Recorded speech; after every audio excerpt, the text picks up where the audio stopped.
আজেবাজে কাজ, দুনিয়ার অশ্লীল ব্যাখ্যা কাজ থেকে দূরে রেখে তার পবিত্র ঘরে এসে আমাকে কিছু কথা বলা, আপনাদেরকে কিছু কথা শ্রবণ করা তৌফিক দান করলেন। সে আল্লাহ সুবহানাহু ওয়া তাআলার উপরে সকলেই শুকরিয়া জ্ঞাপন করি, সকলে বলি আলহামদুলিল্লাহ। দরুদ ও সালাম বর্ষিত হোক হযরত মুহাম্মদ রাসূলুল্লাহ সাল্লাল্লাহু আলাইহি ওয়াসাল্লামের জন্য, যেই নবী সুন্নাহকে বাস্তবায়ন করতে পারলে উম্মতের শান্তি পরকালে মুক্তি, যেই নবীর সামনে আছে আমরা তাই কঠিন কিয়ামতের ময়দানে জান্নাত লাভ করতে পারবো না, সেই নবীর উপরে অসংখ্য অগণিত দরুদ ইব্রাহিম পাঠ করি।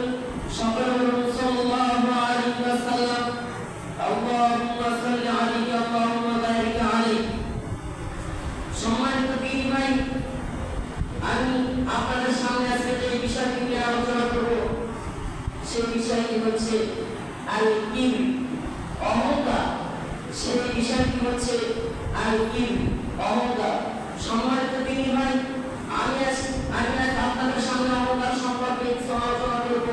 ওয়া মা তাওফীকি ইল্লা বিল্লাহি আলাইহি তাওয়াক্কালতু আলাইহি। আসুন আমরা প্রথমেই জেনে নিই অহংকারের আবিধানিক অর্থ কি। অহংকারের আবিধানিক অর্থ হচ্ছে অন্যকে তুচ্ছ মনে করা এবং সত্যকে অস্বীকার করা। সম্মানিত দিনী ভাই, অহংকারের পারিভাষিক অর্থ হচ্ছে অন্যকে ছোট মনে করা, নিজের চেয়ে অপরকে ছোট মনে করা এবং ইসলামের কোন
রকম আমরা অহংকার করে পাহাড়ের উচ্চতায় উঠতে পারবো না।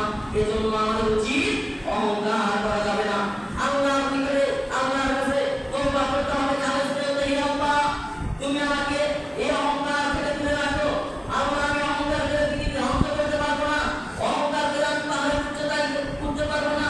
তাই আল্লাহ তুমি আমাকে অহংকার থেকে তুলে রাখো। সম্মানিত দিনী ভাই, আপনি মনে করছেন অহংকার করে তুমি আর মানুষকে ধ্বংস করবো, কিন্তু আপনি অহংকার করতে করতে নিজে একদিন ধ্বংস হয়ে যাবেন, আপনি নিজে বুঝতে পারবেন না। আপনি মনে করছেন আমি আল্লাহর ঘর মসজিদের সাথে অহংকার করবো, করে মসজিদকে তুলিয়ে দেবো, মসজিদে পরিচিত দেবো না। আপনি আল্লাহর ঘর মসজিদের সাথে অহংকার করতে করতে নিজেই দুনিয়া থেকে উঠা হয়ে যাবেন, আপনি বুঝতে পারছেন না। আপনি মনে করছেন রাসূলের প্রতিষ্ঠান মাদ্রাসার সাথে আমি অহংকার করবো, কিন্তু আপনি যে প্রতিদিন আপনি নিজেই উঠা হয়ে যাবেন দুনিয়া থেকে, পৃথিবী থেকে, আপনি নিজে বুঝতে পারবেন না। এজন্য অহংকার করা মানব জীবন মানুষের জন্য সাজে না, এই মানব জীবন মানুষের জন্য সাজে না। তাই সম্মানিত দিনী ভাই, অহংকার ছেড়ে দিতে হবে। কেননা আল্লাহ রাসূল সাল্লাল্লাহু আলাইহি ওয়াসাল্লামকে হাদিস করেছেন, হাদিসটি ইবনে মাসউদ রাদিয়াল্লাহু তাআলা আনহু থেকে বর্ণিত। আর ইবনে মাসউদ রাদিয়াল্লাহু আনহু قال قال رسول الله صلى الله عليه وسلم, ইবনে মাসউদ রাদিয়াল্লাহু তাআলা আনহু বলেন রাসূল সাল্লাল্লাহু আলাইহি ওয়াসাল্লাম বলেছেন, লা ইয়াদখুলুন নার আহাদুন ফি কলবিহি লা ইয়াদখুলুন নার আহাদুন ফি কলবিহি মিসকালু হাববাতিন মিন খারদালিন মিন ঈমান। আল্লাহ রাসূল সাল্লাল্লাহু আলাইহি ওয়াসাল্লাম বলেছেন, যার অন্তরে সরিষার সমপরিমাণ, যার অন্তরে সরিষার সমপরিমাণ ঈমান রয়েছে, ওই ব্যক্তি জাহান্নামে যাবে না। যার অন্তরে সরিষার সমপরিমাণ ঈমান রয়েছে, ওই ব্যক্তি জান্নাতে যাবে না। ওয়ালা ইয়াদখুলুল জান্নাতা আহাদুন ওয়ালা ইয়াদখুলুল জান্নাতা আহাদুন ফি কলবিহি মিসকালু হাববাতিন মিন খারদালিন মিন কিবরি। আর যার অন্তরে সরিষার সমপরিমাণ অহংকার রয়েছে, ওই ব্যক্তি জান্নাতে যাবে না। সম্মানিত দিনী ভাই শুনুন, এজন্য অহংকার করা যাবে না। অহংকার করে কিনা, অহংকার করে দুনিয়া থেকে ধনী হতে পারবে না, অহংকার করে দুনিয়া থেকে বিজনেসম্যান হতে পারবে না। সম্মানিত দিনী ভাই শুনুন, এজন্য আমাদের উচিত যে আমাদের অন্তরে, যেমন আপনি দুনিয়ার মধ্যে খুব বড় লোক, আপনি দুনিয়ার মধ্যে খুব টাকাওয়ালা লোক, আপনি খুব একজন জ্ঞানীওয়ালা লোক, আপনি একজন আল্লাহর বান্দা, কিন্তু আপনি মহাজ্ঞানী হলেও আপনার অন্তরের মধ্যে যদি সরিষার সমপরিমাণ অহংকার থাকে, আপনি জ্ঞানী হন, আপনি টাকার মালিক হন, আপনি দুনিয়ার যাই হন না কেন, কাল কঠিন কিয়ামতের ময়দানে আপনি জান্নাতের কোনো সুযোগ পাবেন না। আপনার যেটা হবে কোথায়, ওই জাহান্নামের আগুনের ভিতরে আপনার জ্বলতে হবে। সম্মানিত দিনী ভাই শুনুন, এজন্য বলছি যে দুনিয়ার বুকে অহংকার করা যাবে না। অহংকার ছেড়ে দিন, অহংকার ছেড়ে দিন। আর আপনি কি হয়েছেন, বেশি জ্ঞানীও না, বেশি বড় লোক না, আপনি একজন দুনিয়ার মতো মাঝে আল্লাহর অনুগত করেন, আপনার মনের ভিতর কোনো অহংকার নেই, কিন্তু আপনার অন্তরের ভিতর যদি সরিষার সমপরিমাণ ঈমান থাকে, ওই ঈমানের কারণে আপনি জান্নাতে চলে যাবেন। সম্মানিত দিনী ভাই, এজন্য আমাদের উচিত অহংকার করা যাবে না। অহংকার সম্পর্কে আল্লাহ রাসূল সাল্লাল্লাহু আলাইহি অহংকার সম্পর্কে আল্লাহ তাআলা তার পবিত্র কোরআনের ভিতরে বলেছেন, সূরা অহংকার সম্পর্কে তার পবিত্র কোরআনের সূরা লুকমানের মধ্যে আল্লাহ সুবহানাহু ওয়া তাআলা বলেছেন, ওয়ালা তুসাউল খাতাকা লিন-নাসি ওয়ালা তামশিল আরদি মারহা ইন্নাল্লাহা লা ইউহিব্বু কুল্লা মুখতালিন ফাখুর। তোমরা দুনিয়াতে অহংকার করে চলো না, অহংকার বশত তোমরা অন্যকে তুচ্ছ মনে করো না, এবং তোমরা দুনিয়ার প্রতি অহংকার করে চলো না, এবং তোমরা কেননা আল্লাহ তাআলা কোনো অহংকারকারীকে পছন্দ করে না। সম্মানিত দিনী ভাই, এমন আমরা এটা বুঝতে পারলাম, আল্লাহ এখানে আবারও বলছে তোমরা অহংকার করিও না, এবং অহংকার করে দুনিয়ার মধ্যে চলাফেরা করিও না। কেননা আল্লাহ তাআলা অহংকারকারীকে, কোনো অহংকারকারীকে আল্লাহ তাআলা পছন্দ করেন না। এজন্য সম্মানিত দিনী ভাই, আমাদের বুঝতে হবে অহংকার কোনো দিক থেকে অহংকার করা যাবে না। অহংকার আমি এইগুলি কথা একটু বললাম, এটুকুর মাধ্যমে কি অহংকার হয় না, শুধু এটুকুর মাধ্যমে অহংকার হয় না। কেননা আল্লাহ রাসূল সাল্লাল্লাহু আলাইহি ওয়াসাল্লাম হাদিসের ভিতরে বলেছেন, আলী হযরত আবু হুরায়রা রাদিয়াল্লাহু তাআলা আনহু বর্ণিত, আলী হুরায়রা রাদিয়াল্লাহু তাআলা আনহু قال أن رسول الله صلى الله عليه وسلم হযরত আবু হুরায়রা রাদিয়াল্লাহু তাআলা আনহু বলেন, রাসূল সাল্লাল্লাহু আলাইহি ওয়াসাল্লাম বলেছেন, লা ইয়াদুল্লাহু ইয়াওমাল কিয়ামাতি মান যারাহু ইযারাহু বাকারা। যে অহংকার বশত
তার প্রতিপক্ষকে রাগের মাথায় যে ব্যক্তি তার প্রতিপক্ষকে তুলে সরিয়ে দিতে পারে এবং ওই ব্যক্তি প্রকৃত শক্তিশালী যে ব্যক্তি রাগের সময় নিজেকে কন্ট্রোল করতে পারে।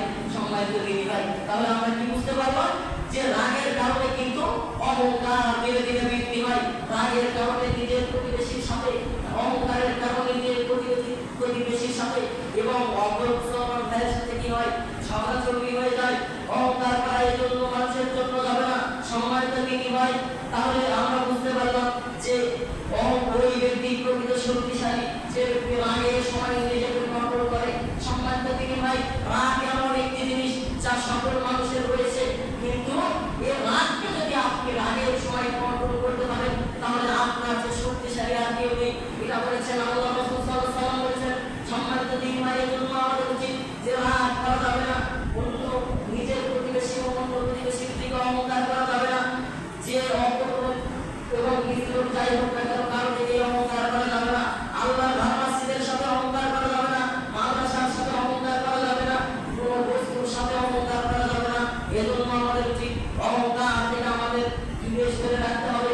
আমি বলছিলাম যে অহংকার কোনোদিন মানুষের সাথে কোনোদিন অহংকার যায় না, মানুষই আর অহংকারের দিকে সরিয়ে যায়।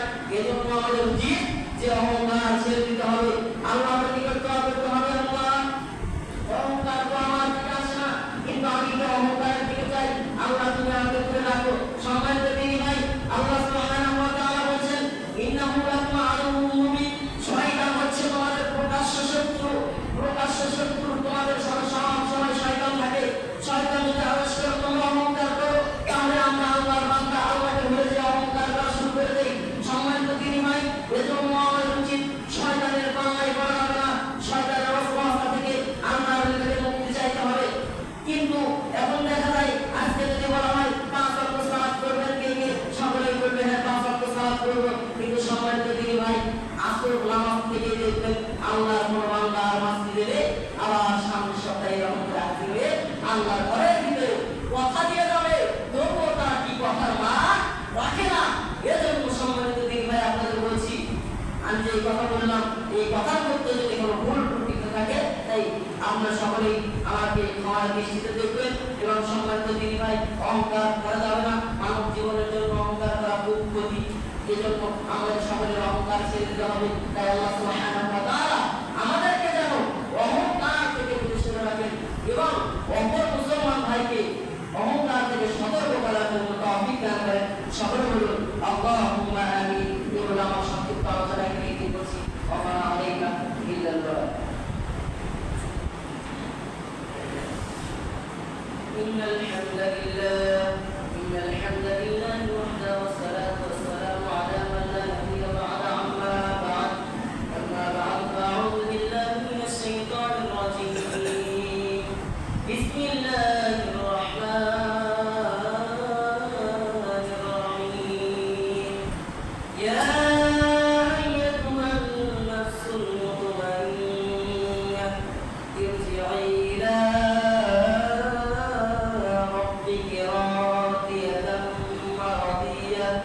فادخلي في عبادي وادخلي في جنتي يا أيها الذين آمنوا صلوا عليه وسلموا تسليما. اللهم صل على محمد وعلى آل محمد كما صليت على إبراهيم وعلى آل إبراهيم إنك حميد مجيد. اللهم بارك على محمد وعلى آل محمد كما باركت على إبراهيم وعلى آل إبراهيم إنك حميد مجيد. সম্মানিত দিনী ভাই, আমরা সকলের জন্য দোয়া করব যে এই দুনিয়ার মধ্যে আমরা যে অহংকার করেছি, মানুষের উপরে অত্যাচার করেছি, বিভিন্ন যে পাপ করেছি, আয় আল্লাহ তাআলা তোমার যে বান্দা তোমাকে বিশ্বাস করে দুনিয়ার অশ্লীল বেহায়া কাজ ছেড়ে তোমার পবিত্র স্থানে এসে তোমার কাছে হাজিরা দিয়েছে, তোমার ঘরে হাজিরা দিয়েছে। আল্লাহ, তোমার বান্দা এখন হয়তো ঘুমাতে পারতো, কিন্তু তবুও তোমার নিকটে এসেছে। আয় আল্লাহ, তুমি এই সকলকে এখন যে কোরআনের কথা হলো আল কিবরি, অহংকার সম্পর্কে। এই অহংকার তুমি তোমার বান্দা থেকে দূরে সরিয়ে দাও। সকলে বলুন আল্লাহুম্মা আমিন। সম্মানিত দিনী ভাই, অহংকার এটা করা যাবে না। আমি তো বলছি এজন্য আল্লাহর নিকটে বেশি বেশি দোয়া করবেন, নিজের ছেলে মেয়েদেরকে দোয়া করবেন, আদেশ করবেন, নিজের স্ত্রীদেরকে আদেশ করবেন। আপনি পরিবারে শুধু একটা সালাত আদায় করছেন, আপনার ছেলে মেয়ে স্ত্রীকেও সালাত আদায় করছেন না, এটা আবার কেমন? এজন্য আপনাকে বলছি নিজেও সালাত আদায় করবেন এবং ছেলে মেয়েদেরকে সালাত আদায় করার নির্দেশ দিবেন। তাছাড়া কি হবে? এখন আপনি সালাত আদায় করেন না, নিজের ছেলে মেয়েদেরকে সালাত আদায় করতে বলছেন। এখন এমন ছেলে হয়েছে যে বাবা সালাত আদায় করে না, কিন্তু বাবা তবুও বলছে সালাত আদায় করার জন্য। বাবাকে বলে তুমি নিজে সালাত আদায় করো না, আবার আমাকে কি সালাত আদায় করার কথা বলছো? সম্মানিত দিনী ভাই, এজন্য আগে নিজে বাস্তবায়ন করেন আর আমার জন্য বেশি বেশি দোয়া করবেন।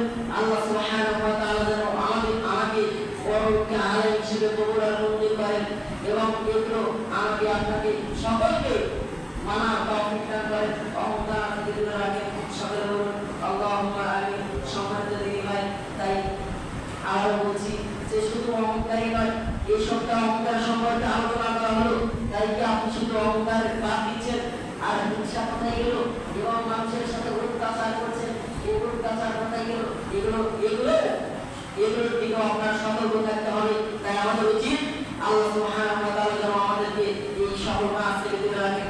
আর সম্মানিত দিনী ভাই, আল্লাহ যে বান্দা তার উপরে টাকা দান করেছে, আল্লাহ সুবহানাহু ওয়া তাআলা যেন এই দানের সিলাইকাল কঠিন আমাদের মাঝে তাদেরকে জান্নাত লাভ করার তৌফিক দান করেন।